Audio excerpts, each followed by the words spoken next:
There's a country in Europe that stayed neutral in both world wars, but how did they do it? Why didn't anyone invade them? And why is their flag a big white square? This is Switzerland. There were two very powerful alliances, the Triple Entente and the Triple Alliance. The Triple Entente consisted of France, Russia, and Great Britain. One of Germany's strategies was to quickly take over Belgium, which shared an open border with Switzerland. As German troops approached, thousands of Swiss citizens fled to neighboring countries.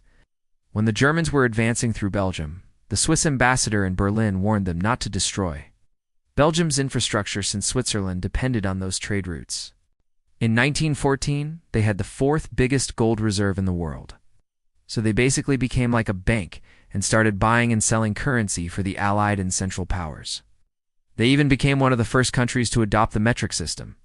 But once D-Day happened, they knew that the Allies were winning, so they secretly started trading with them. Even though they were technically supposed to be neutral, they also supplied the French resistance and helped Allied soldiers escape to Switzerland if they crash-landed there.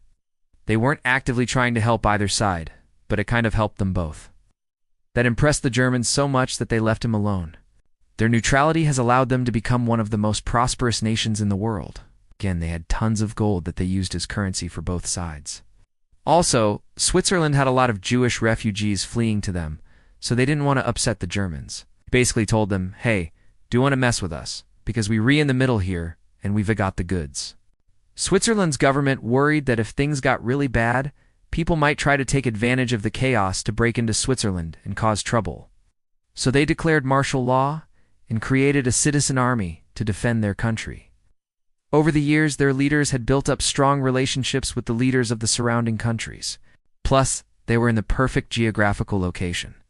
The Swiss were able to play both sides against each other and end up coming out on top.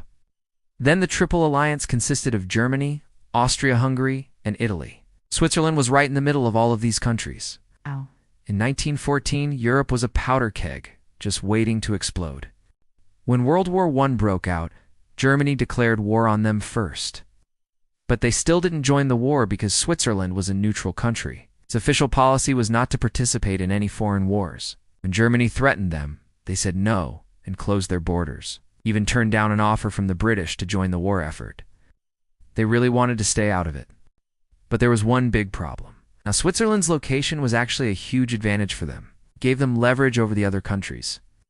See, they were right in the middle of Europe, but they had high mountains that made it hard to get through, so they weren't going to be invaded. Not only that, but Switzerland controlled important trade routes and railroads. If they switched sides, they could help out one side or the other. So both sides needed them to stay neutral. The Swiss also had some pretty smart diplomats who kept the peace between the countries. In fact, Switzerland became an economic powerhouse during the war because they had tons of gold in their reserves. To this day, Switzerland remains neutral. In fact, they're one of the oldest continuous neutral countries. After World War I ended, Switzerland was still neutral. So when World War II broke out, they didn't join either side.